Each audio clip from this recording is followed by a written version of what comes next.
लोग क्या करते हैं ये आपके लिए मायने नहीं रखता है, लेकिन आप क्या करते हैं आपके लिए ये खास बात है। दोस्तों नमस्कार, स्टडी अड्डा चैनल में आप लोगों का स्वागत है। दोस्तों हम इस 10 मिनट के सुपरफास्ट रिवीजन से राजस्थान की भाषाओं को कवर करने वाले हैं और हम जानने पाएंगे कि राजस्थान में कहाँ कहाँ किस क्षेत्र में कौन सी भाषाएं बोली जाती हैं। तो शुरू करते हैं। दोस्तों राजस्थान का पहला प्रश्न भाषाओं से संबंधित, वागड़ी बोली किस क्षेत्र में बोली जाती है? कोटा, बूंदी, झालावाड़, हनुमानगढ़, श्रीगंगानगर, डूंगरपुर, बांसवाड़ा, सीकर, झुंझुनू। तो दोस्तों इसका सही आंसर है वागड़ी बोली जो है वो डूंगरपुर और बांसवाड़ा क्षेत्र में बोली जाती है। इसे हम बागड़ क्षेत्र भी बोलते हैं। अगला प्रश्न है, कवि सूर्यमल मिश्रण की रचनाएं किस भाषा में है? हाड़ौती, मेवाती, तोरावटी, अहिरवाटी। तो दोस्तों कवि सूर्यमल मिश्रण की रचनाएं जो हैं वो हाड़ौती भाषा में है। अगला प्रश्न, कवि सूर्यमल मिश्रण ने अपनी पुस्तक वीर सतसई किस भाषा में लिखी है? डिंगल में, प्राकृत में, संस्कृत में, पिंगल में। तो दोस्तों इसका सही आंसर है डिंगल भाषा में लिखी गई है। कवि सूर्य मिश्रण ने अपनी पुस्तक वीर सतसई जो है वो डिंगल भाषा में लिखी गई है और ये पुस्तक किसकी है? कवि सूर्यमल मिश्रण जी की। अगला प्रश्न, चारण शैली को किस नाम से जाना जाता है? पिंगल, डिंगल, भाट, इनमें से कोई नहीं। तो दोस्तों चारण शैली को और किस नाम से जाना जाता है? तो इसका सही आंसर है डिंगल। चारण शैली को डिंगल के नाम से भी जाना जाता है। अगला प्रश्न, जयपुर शेखावटी के अतिरिक्त और टोंक तथा अजमेर के कुछ क्षेत्रों में किस भाषा का प्रचलन है? मारवाड़ी, डुंडाड़ी, मालवी, मेवाती।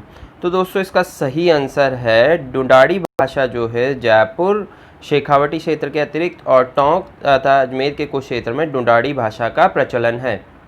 अगला प्रश्न, डूंगरपुर बांसवाड़ा क्षेत्र में कौन सी भाषा बोली जाती है? मारवाड़ी, मेवाती, वागड़ी, डुंडाड़ी। तो डूंगरपुर बांसवाड़ा क्षेत्र में जो भाषा बोली जाती है दोस्तों वो है वागड़ी। वागड़ी क्षेत्र भी बोलते हैं सर, यहाँ पर वागड़ी भाषा भी बोली जाती है। डुंडाड़ी बोली के प्रचलित विविध रूप में निम्न में से कौन सा सही नहीं है? तोरावटी, नागरचौल, चौरासी, खिराड़ी।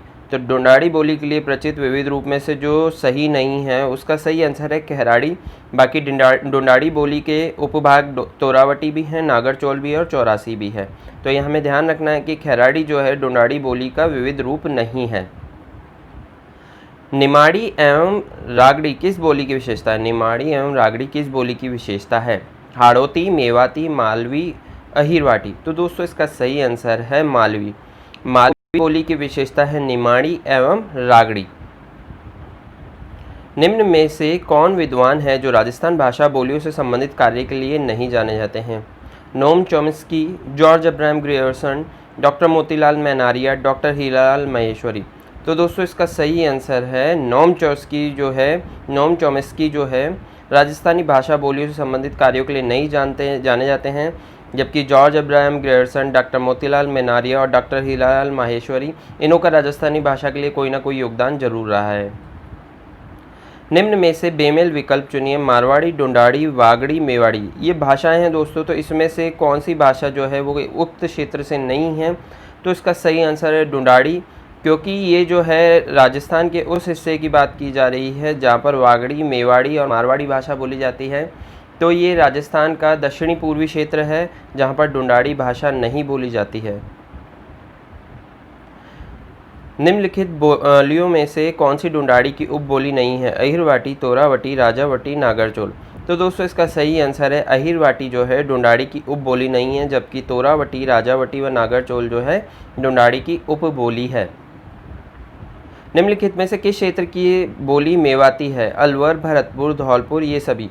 तो दोस्तों मेवात क्षेत्र में अलवर, भरतपुर, धौलपुर तीनों ही आते हैं, तो यहाँ की मेवाती भाषा है तीनों की, तो ये सभी इसका आंसर है। निम्नलिखित में से किस बोली पर मालवी का शक्तिशाली प्रभाव है? वागड़ी, अहोरवाटी, डुंडाड़ी, मेवाती। तो मालवी का जो है शक्तिशाली प्रभाव जो है दोस्तों वो है डुंडाड़ी भाषा पर।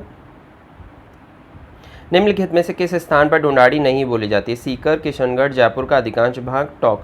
तो दोस्तों इसका सही आंसर है सीकर, जहां पर डुंडाड़ी भाषा नहीं बोली जाती है। किशनगढ़, जयपुर और टोंक ये क्षेत्र, इस क्षेत्र में डुंडाड़ी भाषा बोली जाती है। पश्चिमी राजस्थान का साहित्यिक रूप है डिंगल, पिंगल, बिंगल, इनमें से कोई नहीं। तो पश्चिमी राजस्थान का जो साहित्यिक रूप है दोस्तों वो है डिंगल। पश्चिमी हिंदी और राजस्थान के मध्य सेतु का कार्य करती है। पश्चिमी हिंदी और राजस्थानी इन दोनों के मध्य जो सेतु का कार्य करती है वो कौन सी भाषा है? मारवाड़ी, मेवाती, हाड़ौती, तोरावटी।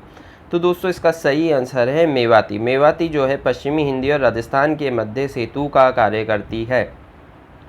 पूर्वी राजस्थान का साहित्यिक रूप है डिंगल, पिंगल, बिंगल और इनमें से कोई नहीं। तो दोस्तों इसका सही आंसर है पिंगल। पूर्वी राजस्थान का साहित्यिक रूप पिंगल है और पश्चिमी राजस्थान का साहित्यिक रूप डिंगल है। पूर्वी राजस्थान के मध्य पूर्व का भाग की प्रथम बोली है ब्रज, मारवाड़ी, खेराड़ी, डुंडाड़ी। तो पूर्वी राजस्थान की यहाँ बात हो रही है, तो दोस्तों इसका सही आंसर है डुंडाड़ी यहाँ पर बोली जाती है पूर्वी राजस्थान में, जिसमें जयपुर का अधिकांश भाग आ जाएगा, टोंक आ जाएगा, अजमेर और किशनगढ़ आ जाएगा। पूर्वी राजस्थान की प्रमुख बोलियां हैं डुंडाड़ी, हाड़ौती, मारवाड़ी, मालवी, वागड़ी, मवाती और ये सभी। तो दोस्तों इसका सही आंसर है पूर्वी राजस्थान की प्रमुख बोलियां हैं डुंडाड़ी और हाड़ौती। पृथ्वीराज रासो की साहित्य शैली में लिखा गया है पिंगल, डिंगल, सोरठा, भाट। तो पृथ्वीराज रासो का साहित्य जो किस शैली में लिखा गया है वो है पिंगल शैली में पृथ्वीराज रासो ग्रंथ लिखा गया है। बूंदी, कोटा तथा उदयपुर के पूर्वी भाग में किस भाषा का प्रचलन? मेवाड़ी, डुंडाड़ी, हाड़ौती, मेवाती। तो बूंदी, कोटा तथा उदयपुर के पूर्वी भाग में जो है हाड़ौती भाषा का प्रचलन है। बोली जिसमें सुंदरदास दादूपंत का साहित्य प्राप्त है? मेवाती, रांगड़ी, अहिरवाटी, डुंडाड़ी। तो सुंदरदास जो है एक साहित्य है दादूपंत का, उसमें कौन सी बोली का प्रयोग किया गया है? तो दोस्तों इसका सही आंसर है डुंडाड़ी बोली दादूपंत का साहित्य के लिए प्रयोग की गई है। महाराणा कुंभा द्वारा रचित 4 नाटकों में कीर्ति स्तंभ के अनुसार किस भाषा का प्रयोग किया गया था? मारवाड़ी, मेवाड़ी, मालवी, उपरोक्त में से कोई नहीं। तो दोस्तों इसका सही आंसर है महाराणा कुंभा द्वारा रचित 4 नाटकों में कीर्ति स्तंभ के अनुसार जो भाषा है वो है मेवाड़ी भाषा का प्रयोग किया गया है। मारवाड़ी, मेवाड़ी, बागड़ी राजस्थान के किस क्षेत्र की प्रमुख बोलियां है? पूर्वी राजस्थान, पश्चिमी राजस्थान, उत्तरी राजस्थान, दक्षिणी राजस्थान। तो दोस्तों इसका सही आंसर है पश्चिमी राजस्थान। पश्चिमी राजस्थान में मारवाड़ी, मेवाड़ी, बागड़ी आदि बोलियां बोली जाती हैं। मालवा प्रदेश के राजपूतों में प्रचलित मारवाड़ी और मालवी के सम्मिश्रण से उत्पन्न बोली का नाम क्या है? मालवी, रांगड़ी, मालड़ी, मेवाड़ी। तो दोस्तों इसका सही आंसर है मालवा प्रदेश के राजपूतों में प्रचलित मारवाड़ी और मालवी के सम्मिश्रण से उत्पन्न बोली का नाम जो है रांगड़ी है। रांगड़ी यहाँ पर एक सम्मिश्रण से उत्पन्न हुई बोली है जो मालवा प्रदेश के राजपूतों में और प्रचलित मारवाड़ी और मालवी से मिलकर बनी है। मेवाड़ी, हाड़ौती व डुंडाड़ी का मिश्रित रूप है? खेराड़ी, रांगड़ी, गोड़वाड़ी और निमाड़ी।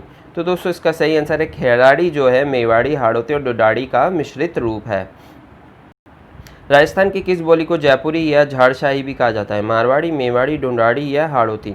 तो दोस्तों डुंडाड़ी बोली को जो है राजस्थान के झाड़शाही बोली भी कहा जाता है। राजस्थान की किस बोली पर मराठी की भाषा का प्रभाव है? मारवाड़ी, मालवी, मेवाड़ी, डुंडाड़ी। तो दोस्तों इसका सही आंसर है मालवी बोली पर राजस्थान के मराठी भाषा का प्रभाव है। राजस्थान की किस बोली पर मराठी भाषा का कुछ प्रभाव है? तो दोस्तों इसका सही आंसर है मालवी। इसमें ऑप्शन चेंज हो गए हैं, अब ऑप्शन नीचे की तरफ आ गया है। राजस्थान की भाषा के लिए राजस्थानी शब्द का प्रयोग सर्वप्रथम किसने किया था? कवि कुशल लाभ ने, शिरोमणि ने, जेम्स टॉड ने, जॉर्ज अब्राहम ग्रियर्सन ने। तो दोस्तों इसका सही आंसर है जॉर्ज अब्राहम ग्रियर्सन ने राजस्थानी शब्द का सर्वप्रथम प्रयोग किया था राजस्थानी भाषा के लिए। राजस्थान के निम्न में से किस जिले में मेवाती भाषा बोली जाती है? डूंगरपुर, सीकर, अलवर, भीलवाड़ा। तो दोस्तों हमारा इसमें सही आंसर है अलवर, जहां पर मेवाती भाषा बोली जाती है और मेवा क्षेत्र आता है अलवर, भरतपुर, धौलपुर। राजस्थान शैली का उद्गम कौन सी शैली से माना जाता है? गुजरात से, नाथद्वारा शैली से, बूंदी शैली से, अपभ्रंश शैली से। तो दोस्तों राजस्थानी शैली का उद्गम जो है अपभ्रंश शैली से माना जाता है। किस शैली से? अपभ्रंश शैली से माना जाता है। राजस्थान की पहली औपचारिक व्याकरण लिखी गई निम्न के द्वारा? जयसिम्हा सिद्धराज, उदयतन सूरी, भोज, हेमचंद सूरी। तो दोस्तों इसका सही आंसर है राजस्थान की पहली औपचारिक व्याकरण जो लिखी गई है वो हेमचंद्र सूरी जी के द्वारा लिखी गई है। राजस्थानी भाषा का उत्पत्ति काल है 13वीं शताब्दी का प्रारंभिक काल, 12वीं शताब्दी का अंतिम चरण, 11वीं शताब्दी, 14वीं शताब्दी। तो राजस्थानी भाषा का उत्पत्ति काल जो है दोस्तों वो 12वीं शताब्दी का अंतिम चरण है। 12वीं शताब्दी का जब अंत हो रहा था तब राजस्थानी भाषा का उत्पत्ति काल माना गया है। राजस्थानी भाषा के छंदों के आधार पर रचित पिंगल शिरोमणि ग्रंथ के रचयिता हैं? किशाना अड़ा, ईसरदास, कर्णीदान कविया और कुशल लाभ। तो दोस्तों इसका सही आंसर है कुशल लाभ। राजस्थानी भाषा के छंदों के आधार पर रचित पिंगल शिरोमणि ग्रंथ के रचयिता जो है कुशल लाभ हैं। राजस्थानी शैली का उद्गम काल है तुगलक काल, मुगल काल, मौर्य काल, कंपनी काल। तो दोस्तों इसका सही आंसर है मुगल काल जो रहा है उस टाइम में राजस्थानी शैली का उद्गम काल माना गया है। लालदासी व चारणदासी संप्रदायों का साहित्य किस भाषा में रचा गया? तोरावटी, मेवाती, मारवाड़ी, अहिरवाटी। तो दोस्तों इसका सही आंसर है मेवाती भाषा में लालदासी एवं चारणदासी संप्रदायों का साहित्य लिखा गया है। संत चारणदास का साहित्य किस बोली में मिलता है? ढूंढाड़ी, शेखावटी, मेवाती, तोरावटी। तो दोस्तों इसका सही आंसर है संत चारणदास का साहित्य जो है मेवाती बोली में मिलता है। संत दादू एवं उनके शिष्यों की रचनाएं किस भाषा में? मेवाड़ी, ढूंढाड़ी, मारवाड़ी, गोड़ावड़ी। तो दोस्तों इसका सही आंसर है संत दादू एवं उनके शिष्यों की रचनाएं जो है मेवाड़ी भाषा में है। दोस्तों इसी के साथ हमारी भाषा में बोलियों के प्रश्न समाप्त हुए।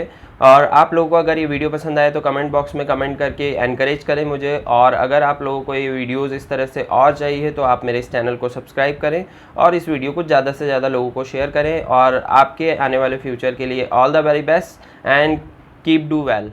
Thank you.